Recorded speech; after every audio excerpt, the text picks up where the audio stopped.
ज्या महाराष्ट्रामध्ये बापाला देवता मानलं जातं त्या देशामध्ये, या महाराष्ट्रामध्ये असे हजारो लोक तुम्हाला आणि मला पाहायला भेटतील की ते मायबापाला बोलायला सुद्धा तयार नाहीये. अरे द्या सोडून, काही लोक मायबापाला सांभाळायला सुद्धा तयार नाहीये. 2-4 महिन्यापूर्वी पनवेलला एका ठिकाणी कीर्तनाला गेलो होतो मी.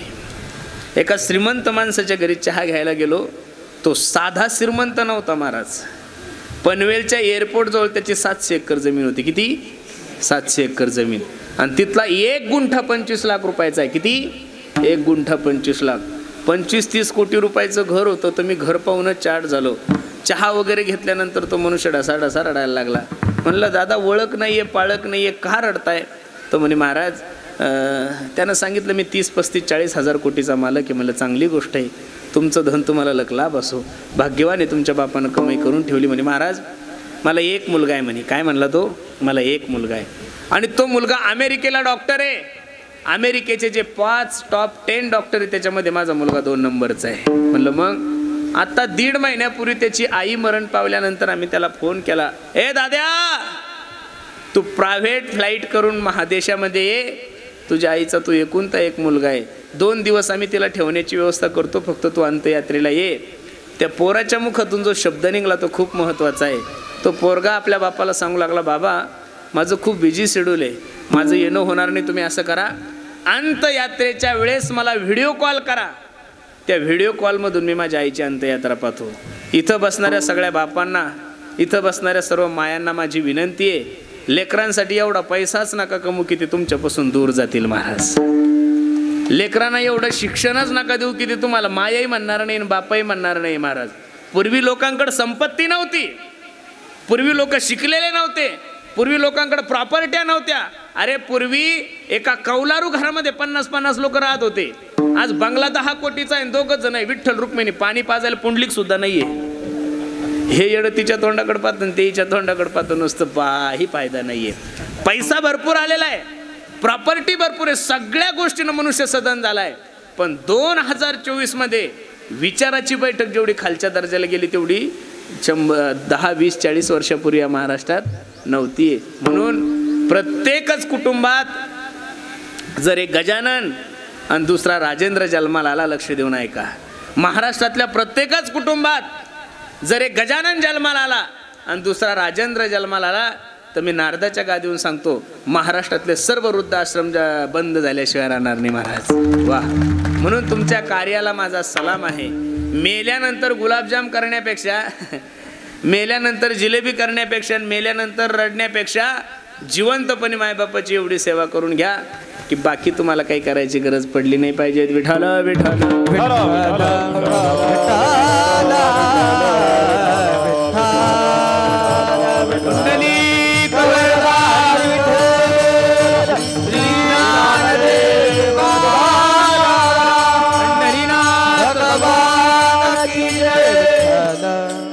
अभंग जगद्गुरु तुकोबरायचा आहे, 4 चरणाचा आहे. या अभंगामध्ये माझे जगद्गुरु तुकोबराय जो हिताशी जागा आहे त्याच्या आई वडिलाला धन्यता देतात. मी एक सांगू का महाराज, तुम्ही चांगलंही काम केलं तर नाव मायबापाचंच होतं आणि तुम्ही वाईट काम केलं तरी नाव कोणाचं होतं? मायबापाचं होतं. सावता महाराजांचं चरित्र डोळ्यासमोर आणा. कोणाचं चरित्र डोळ्यासमोर आणा? सावता महाराजांचं चरित्र डोळ्यासमोर आणा. साठविला हरी जिही हृदय मंदिरी, साक्षात आपल्या हृदयामध्ये पांडुरंग परमात्म्याला सावता महाराजांनी साचवलं. कोणी साठवलंय? सावता महाराजांनी.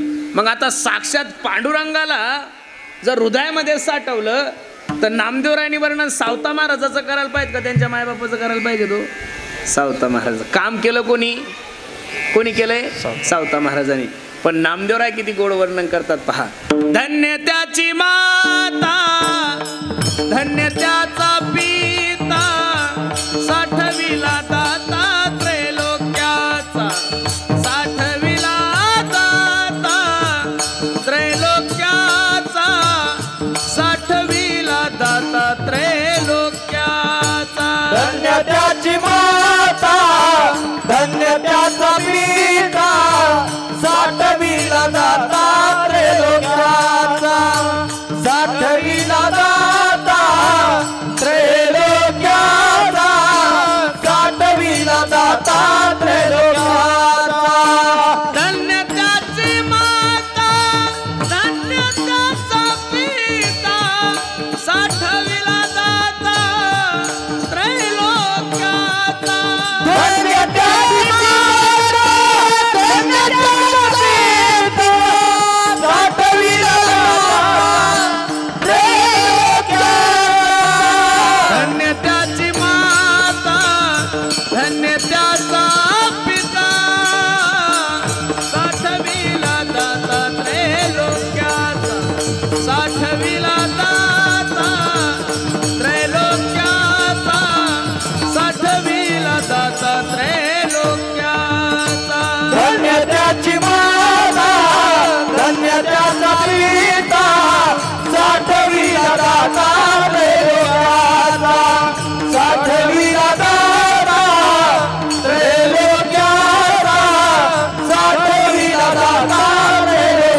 कार्य कोणी केलंय? सावता महाराजांनी केलं. मला वाटतं वारकरी संप्रदायामध्ये एक संत असं होऊन गेले, ते माझे सावता महाराज. कोण? सावता महाराज.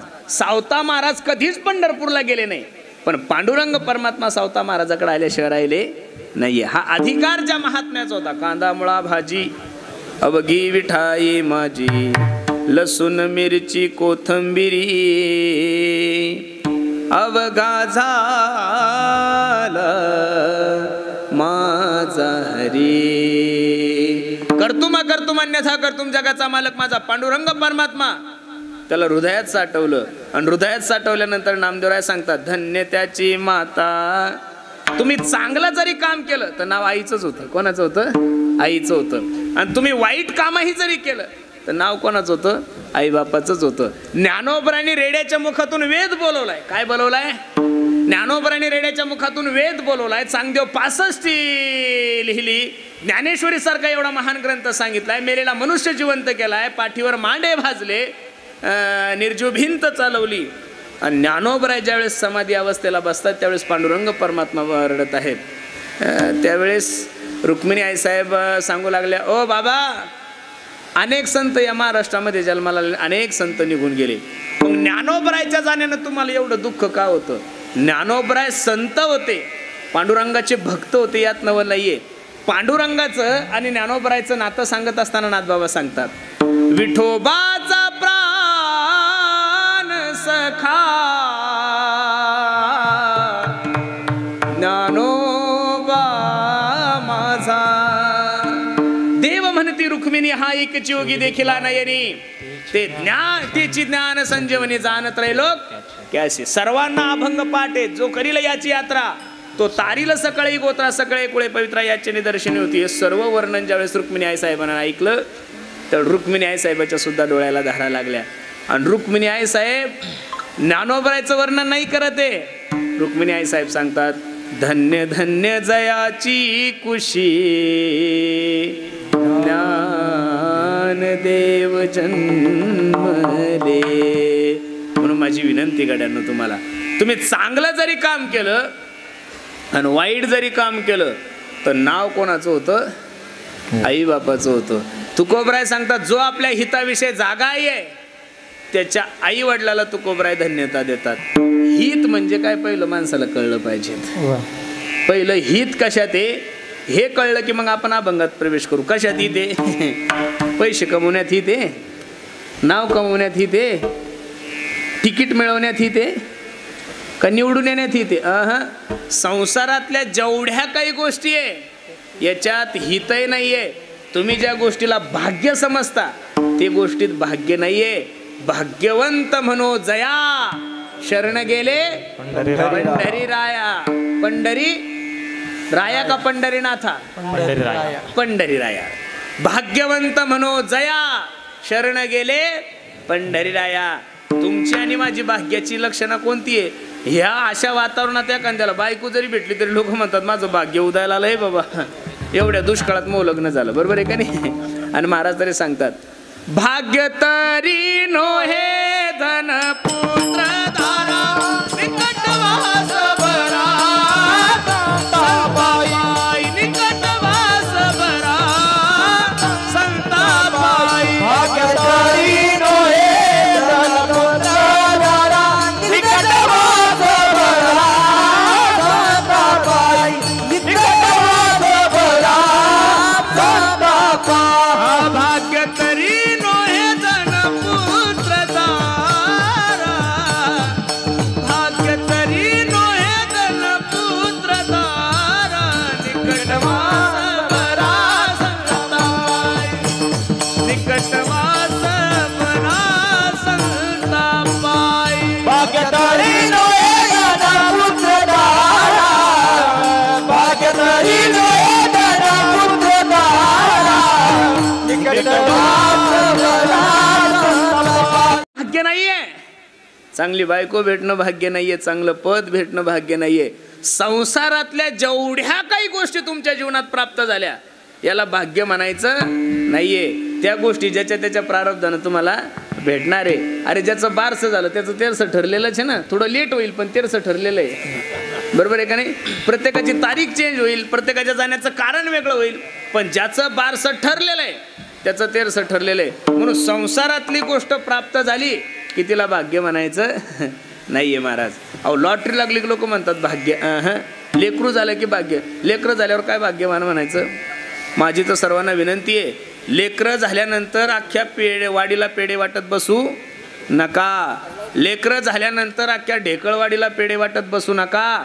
ज्या दिवशी लेकरं म्हातारपणी तुमचा अमृत महोत्सव करल त्या दिवशी साखर घ्यान सगळ्या गावाला वाटा की माझा जन्म सार्थक झालाय. नाही तर ज्यांनी ज्यांनी तरुणपणात पेढे वाटले त्यांना म्हातारपणात जोडेच खावं लागलेले असे हजारो मायबाप आहे. म्हणून सर्वांना माझी विनंती आहे, मी तर दररोज कीर्तनातून सांगतो, हे बघा, पोरांसाठी पैसा नका कमवू गड्यांनो, पोरांसाठी प्रॉपर्टी नका कमवू, पोरांसाठी संस्कार कमवा. ज्या ज्या लोकांनी पोरांसाठी संस्कार कमवले ना महाराज, ते लोक गरीब आहे पण त्यांच्यासारखं समाधानी या जगात दुसरं कोणीच नाही आहे. ज्यांनी ज्यांनी प्रॉपर्ट्या कमवल्या, ज्यांनी पोरांसाठी बांध कोरले, त्यांची परिस्थिती पहा. त्यातले 70% मायबाप वृद्धाश्रममध्ये आहे. म्हणून मायांना माझी विनंती, मायांनो पोरांसाठी संस्कार कमवा. माझी आई मला नेहमी सांगते, पुरुषोत्तम मी एवढा मोठा कीर्तनकार आहे, माझ्या आईनं मला अजून कधीच विचारलं नाही, महाराज तू किती कीर्तनाचे पाकिट घेतो, तुझ्याकडे किती प्रॉपर्टी आहे, तुझी गाडी कोणती आहे, काही घेणं देणं नाही. ती फक्त मला एक वाक्य सांगते, महाराज तुला कोणी फाटकं म्हणलं तरी चालतं गड्या, पण तुला कोणी तुटकं नाही म्हणलं पाहिजेत. काही वाक्य आहे तिचं. तुला कोणी गरीब म्हणलं तर चालेल, पण तुला कोणी वाईट म्हणता कामा नाहीये. म्हणून पोरांसाठी संस्कार कामवा. ज्यांनी ज्यांनी पैसे कमवले त्यांची म्हातारपणाची परिस्थिती सांगू का महाराज तुम्हाला? मी तुझ्यासाठी जीवन जाळिले रे बाळा, तूने नाही पाणी पाजिले, माझ्या कुशीतला असुनी तू बाळ, माझ्या जीवाचा बनला तू काळ, तुझे जीवन भर पुरविले लाळ, राहून अर्धपुटी सांज सकाळ, मी तुला पाहून प्राण सोडिले रे बाळा, तूने नाही पाणी पाजिले. जिवंतपणे मायबापाला कधी पाणी पाजलं नाही आणि मेल्यानंतर कीर्तन काय, टाळ करायला नारळ काय, हजार हजार रुपये दक्षिणा काय, यूट्यूबवाला काय, त्याची फी काय, 2-2 वादक काय, टावेल टोपी काय, काही फायदा नाही महाराज. ऐकणारे नरकात, कीर्तनकारही नरकात, टाळकरी नरकात. गायक वादक तर अगोदरच गेले असतात, कारण ती पंचपदी अगोदर सुरू करता ना तुम्ही, त्याच्यामुळे तुमचा काही विषयच येत नाही. म्हणून लक्ष देऊन ऐका. म्हणून जिवंतपणे प्रॅक्टिकली जगायचं शिका. काय शिका? जिवंतपणी कधी पुसले नाही, आता कशाला म्हणतोस आई, आणली नाही कधी खाना मिठाई, डॉक्टर गोळी नाही कसली दवाई, मी तुला पाहून प्राण रोखिले रे बाळा, तूने नाही पाणी पाजिले. म्हणून संसारातला कोणताही घटक जर माणसाच्या जीवनामध्ये प्राप्त झाला त्याला भाग्य म्हणायचं नाही. हित कशामध्ये आहे हा मुद्दा महत्वाचा आहे. महाराज सांगतात, हित ते करावे देवाचे चिंतन, हित ते करावे देवाचे. या विश्वामध्ये जन्माला येऊन त्या भगवंताची कृपा जीवनामध्ये प्राप्त करून घेणं, याच्यापेक्षा जगात दुसरं हित नाहीये. आणि असा जो आपल्या हिताविषयी जागा आहे, ज्या मातोश्रीच्या अमृत महोत्सवानिमित्त हा भव्य दिव्य स्वरूपाचा कार्यक्रम आहे. श्रीमती आमच्या चंद्रभागा आई, त्यांचं जेवढं वैभव आहेत, मला वाटतं आमचे तुळशीराम भाऊ त्यांच्यापेक्षा त्यांचं खूप मोठं कार्य आहे. मी सांगू तुम्हाला, एक वारकरी संप्रदायाचं व्यक्तिमत्व आहेत, ज्यांनी पंढरपूरची वारी केली, आळंदीची वारी केली, जीवनभर ज्ञानेश्वरी पारायण गाथेची सेवा केली. खरं सांगू का, अशा लोकांची पुण्यतिथी करत असताना माणसाला मानसिकही समाधान वाटतं महाराज. नाही तर आमचं नशीब एवढं खराब आहे तुम्हाला सांगतो.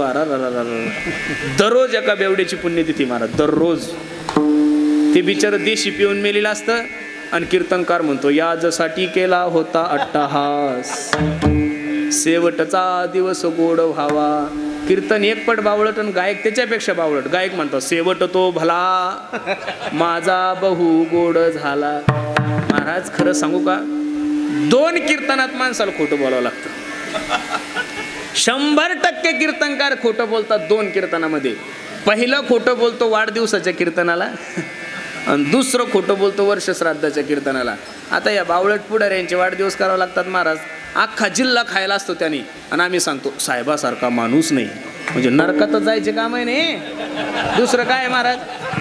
अख्खी ग्रामपंचायत खाल्लेली असते त्यानं. घरकुल तर खाऊ द्या, अहो 13-13 हजार रुपयाचे शेतकऱ्याचे संडास सुद्धा त्यानं खाल्लेले असतात. तरी आम्ही सांगतो सरपंचासारखा माणूस. किती मोठं खोटं झालं महाराज हे. पण आता करता काय, पाकिट घ्यायचं असतं.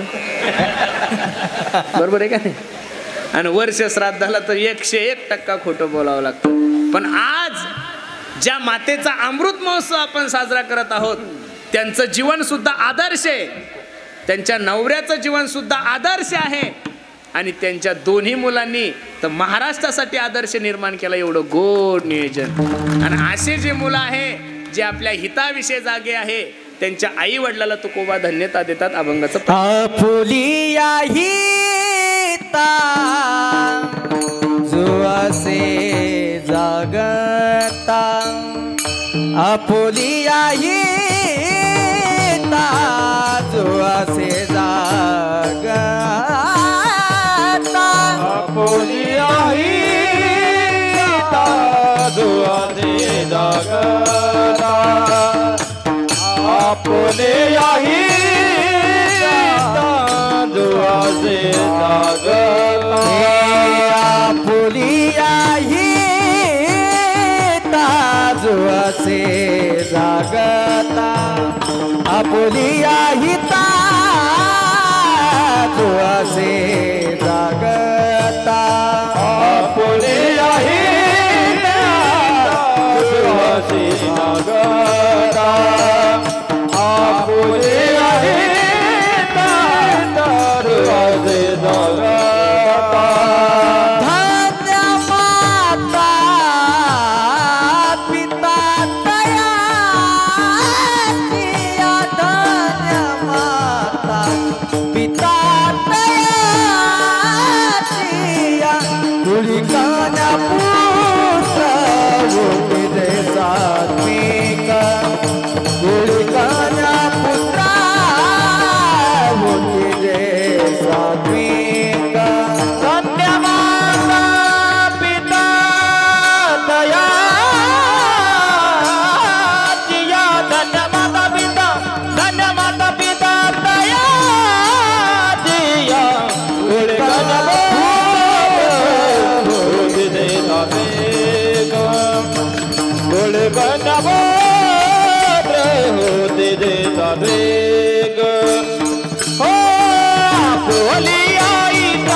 जो असे जागता, धन्य माता पिता तयाचिया.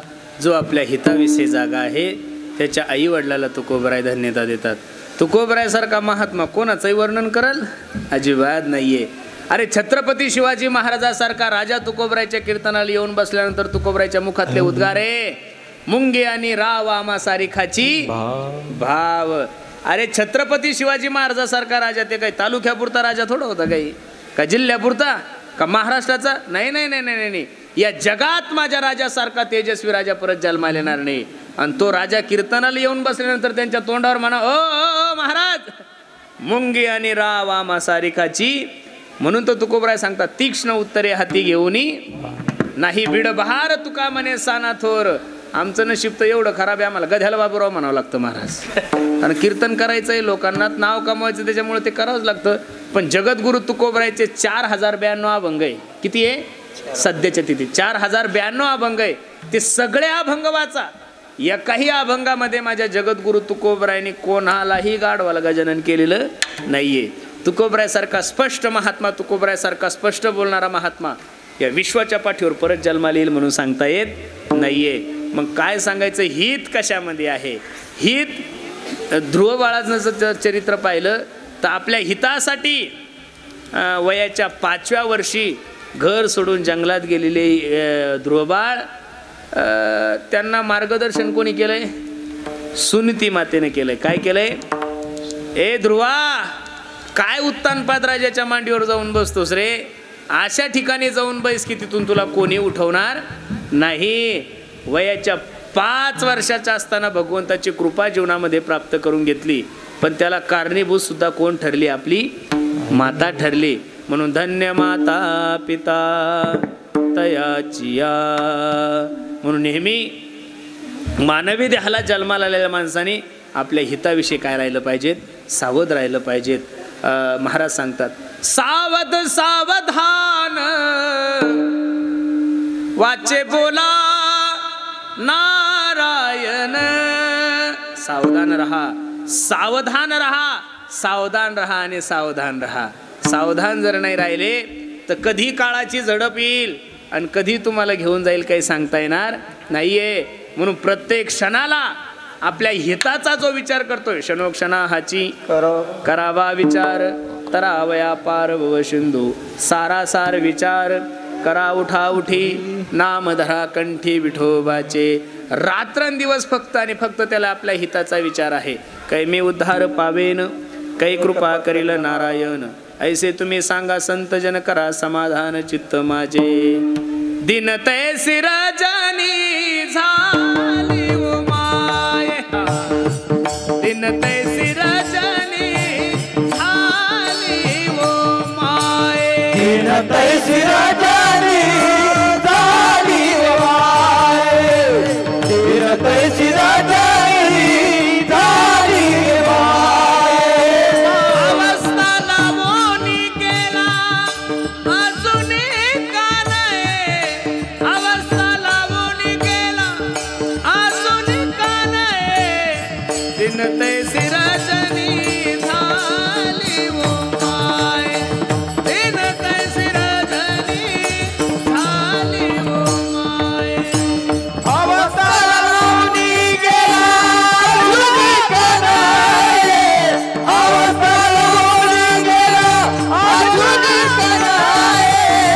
दिन तैसी रजनी झाली ओ माये, दिन तैसी रजनी झाली ओ माये. तैसी रजनी झाली ओ माये, अवस्था लावून गेला अजून का नाही. त्या अभंगाची सुरुवात पहा. पडिले दूरदेशी मजा आठवे मानसी, नको नको हा योग कष्ट होता ती जीवासी.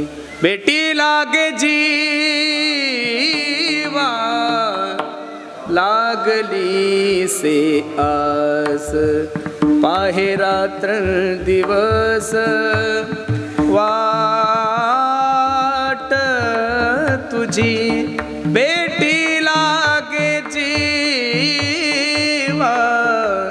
लागली से आस. भेटी लागे पंढरीनाथा, भेटी लागे पंढरीनाथा, भेटी लागे पंढरीनाथा, भेटी लागे पंढरीनाथा. जीवा लागले तळमळ व्यथा, जीवा लागले तळमळ व्यथा, जीवा लागली तळमळ व्यथा, जीवा लागली तळमळ व्यथा. भेटला पंढरीनाथा, भेटला पंढरीनाथा.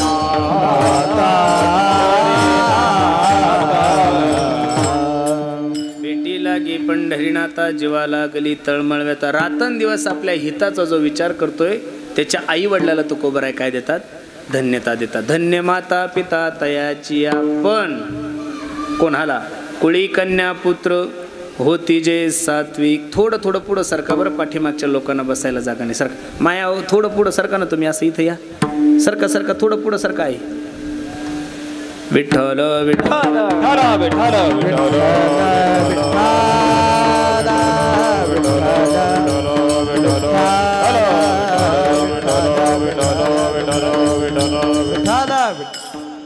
कीर्तनाला जे येणारे लोक आहेत ते अगोदर येऊन बसलेले. आता जे बिचारे जेवणासाठी येणार आहे त्यांच्यासाठी आपल्याला जागा देणं गरजेचं आहे ना महाराज. प्रत्येकाने थोडं थोडं पुढं सरका. या थोडं पुढं सरका. कारण 11:30च्या नंतर येणारा माल हा फक्त पंक्ती पठाने, त्याला कीर्तनाची काही घेणं देणं नाहीये. विठ्ठल विठ्ठल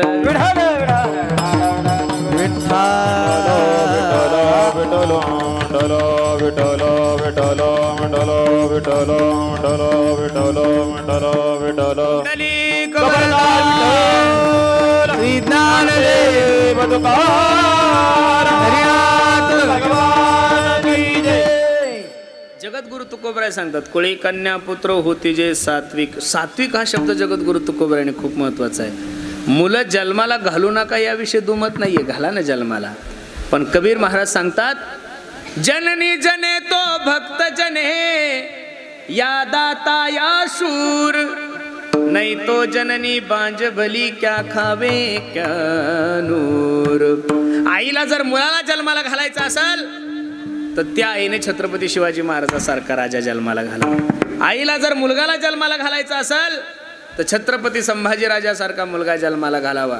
आईला जर मुलाला जन्माला घालायचं असेल तर भगतसिंग, राजगुरू या सर्व लोकांसारखे मुलं जन्माला घाला. नाही तर गांधाराने 100 कौरव जन्माला घातले होते. किती?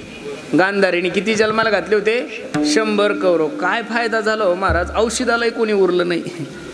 बरोबर आहे का नाही? म्हणून जननी जने तो भक्त जने या दाता या शूर. एक तर शूरवीर मुलाला जन्माला घाला, एक नाही तर एक तर हरिभक्त जन्माला घाला, 2 नाही तर तिसरा दानी जन्माला घाला, 3 नाही तर महाराज जन्माला काय घेऊन बसले हो? कोंबडीला एका टायमाला 40-40 किलो होतात महाराज. काय कोंबडी ज्यावेळेस चालते ना श्रावण महिन्यात, 12 महिन्यात फक्त 1 महिना कोंबडीचं वजन असतं, ते म्हणजे श्रावण महिन्यात. अरे श्रावण महिन्यात फक्त तुम्ही कोंबड्याचा ताल पहा महाराज. अशी चालती कोणी ठुमुक ठुमुक ठुमुक ठुमुक. तिला असं वाटतं की बिनविरोध खासदार झाले काय करून मिलं विडाय. 4-5 कार्यकर्ते पुढं, 4-5 कार्यकर्ते मग बस. श्रावण महिना ऊस तर कोंबडी तोरात चालते. मग कोंबडीची परिस्थिती पहा. कोई चिल्ली ले गई, कोई बिल्ली ले गई, हो गई बाटम बाट. पुत्र ऐसा देई गुंडा, त्याचा तिही लोकी झेंडा. 100 जन्माला घालण्याच्या ऐवजी एकाच जन्माला घाला, पण तो कसा असावा? सात्विक असावा. कुळी कन्या पुत्र होती जे सात्विक.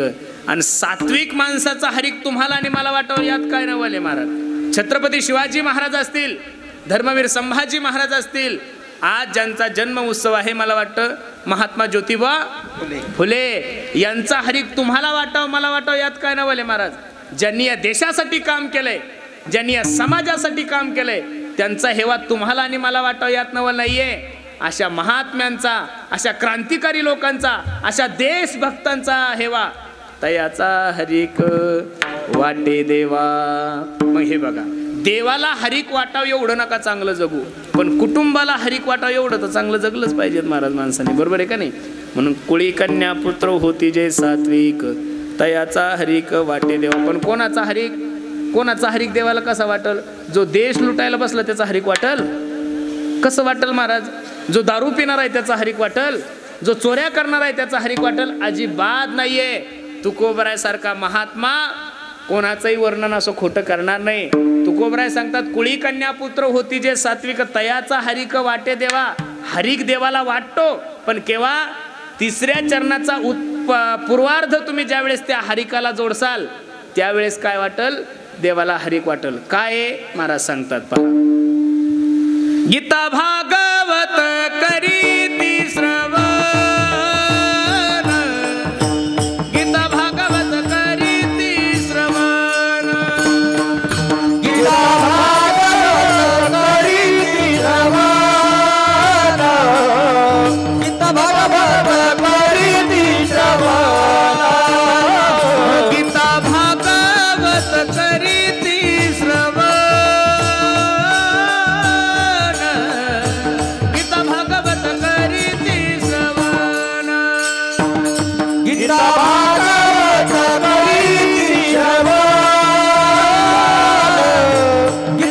पदकारी